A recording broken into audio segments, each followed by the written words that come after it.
पैर दबाते जाओ, पैसे कमाते जाओ। इस मशीन की कॉस्ट है सिर्फ और सिर्फ 27,000 रुपया। 27,000 रुपया लगा के इस मशीन से आप 3 लाख रुपया महीने का कमा सकते हैं।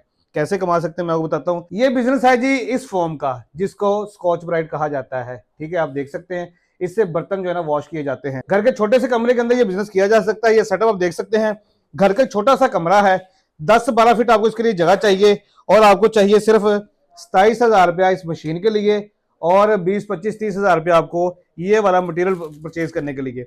फोम आपको बनी बनाई जो है ना वो मार्केट से मिलती है। आपने सिर्फ अपने नाम का ये रैपर छपवाना है और इस मशीन के ऊपर यहाँ पे इसको पंच करते जाना है और पैक करते जाना है। और ये पीस आपको कॉस्ट करेगा, मुकम्मल लड़ी जो है 12 पीसों की 300 रुपए की, यानी 25 रुपए का एक पीस आपको कॉस्ट करता है। और मार्केट के अंदर ये सेल होता है 40 रुपए का, 45 रुपए का, 50 रुपए का। एक पीस से आप 20-25 रुपए और पूरी लड़ी से आप 300 रुपया कमा सकते हैं। अगर आप दिन के 10 पीस भी सेल कर लेते हैं तो 9,000 रुपया एक दिन का, और महीने का 2,70,000 रुपया कमा सकते हैं। और इन्वेस्टमेंट कितनी है?